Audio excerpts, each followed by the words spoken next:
All right, in this video, we're going to summarize the shortcuts for what you learned to do in the last video. So if you haven't watched Laws of Exponents yet, please do that one first.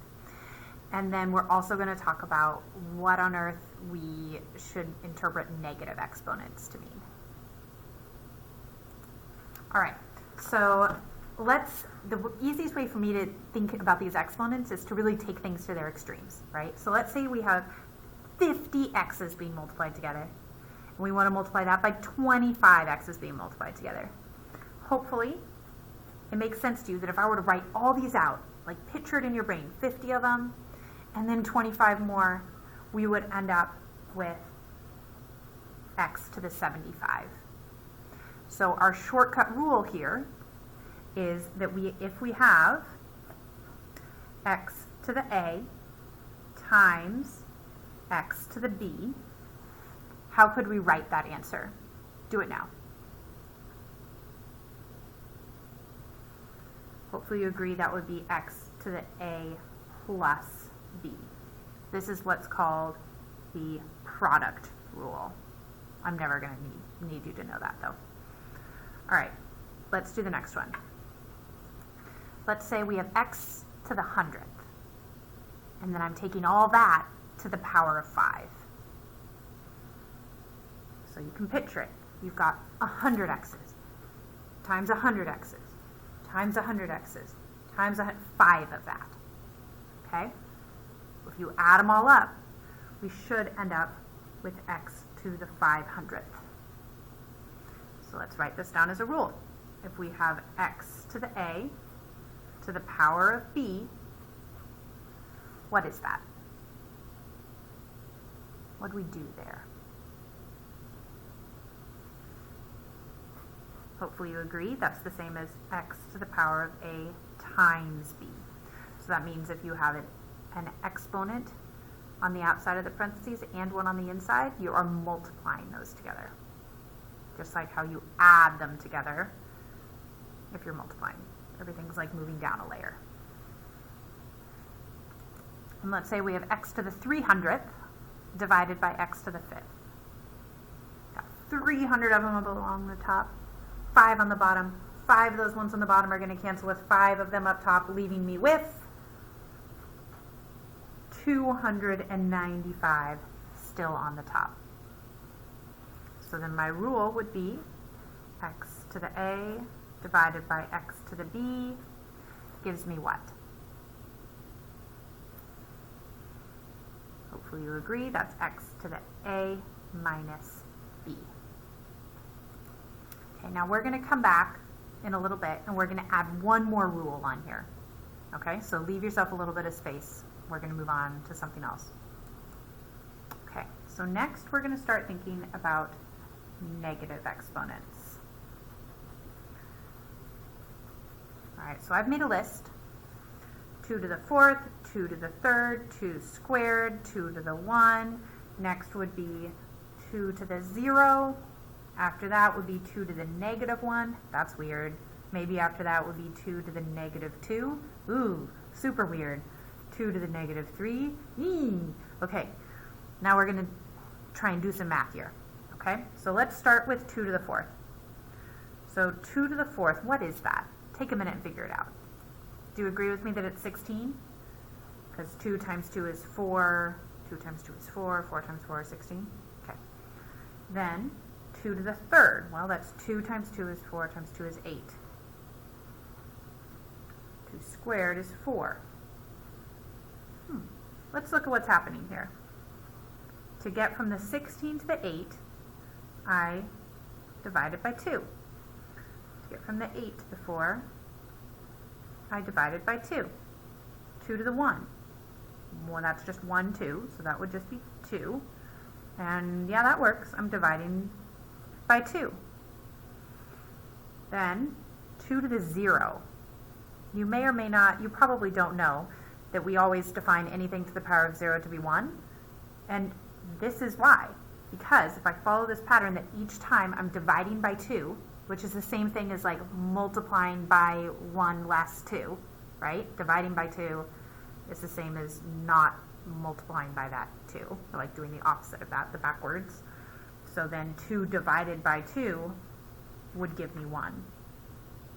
So we follow that same logic and we keep on going. So for the next one, I'm also going to divide by 2. So 1 divided by 2 would give me 1/2. I'm going to divide by 2 again. So that means 2 to the negative 1 is 1/2. I'm going to do it again. I'm going to divide by 2. 1/2 divided by 2, that's 1/4. 2 to the negative 3, I'm going to divide by another 2. And that's going to give me 1/8. What do you notice here? 16, 8, 4, 2, 1, 2, 4, 8. If I do 2 to the negative 4, that's another divide by 2, which gives me 1/16. So the pattern here is that negative exponent is turning it into a fraction. So where 2 to the 4th equals 16, 2 to the negative 4th equals 1/16.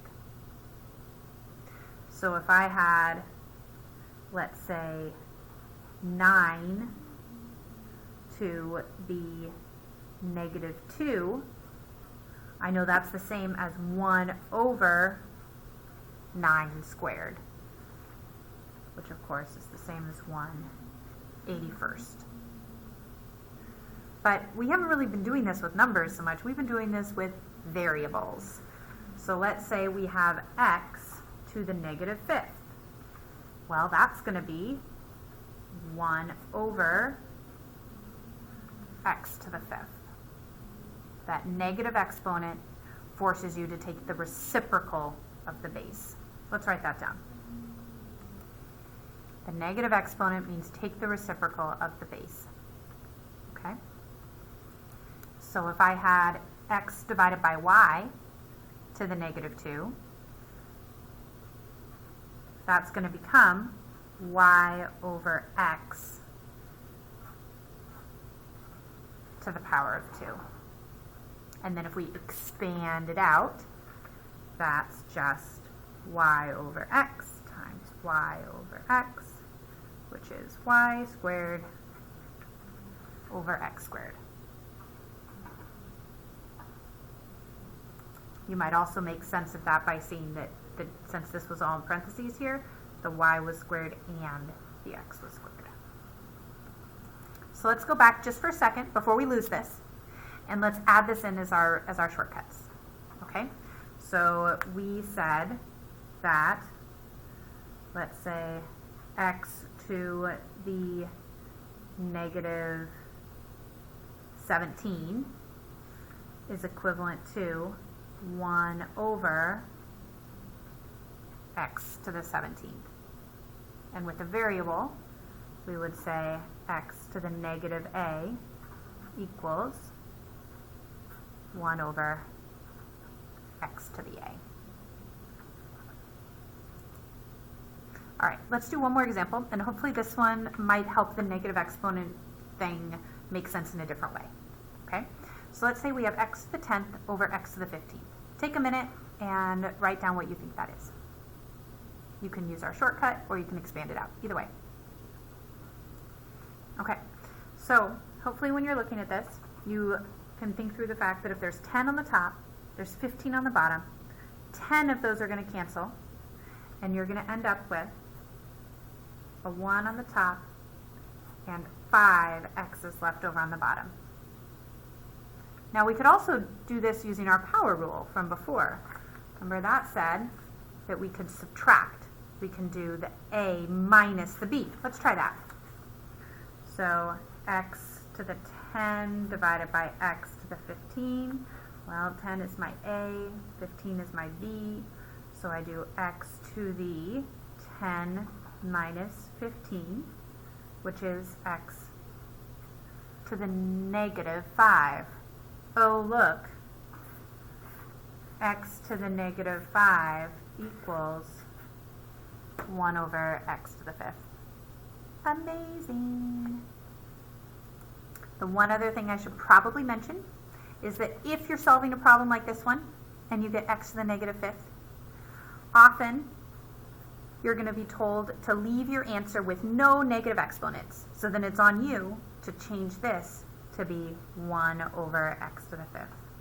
In math, for it to be properly simplified, it shouldn't have a negative exponent in the final answer. You might do exercises where you're like translating back and forth where that's different, but in like the bigger picture, we usually try and avoid it.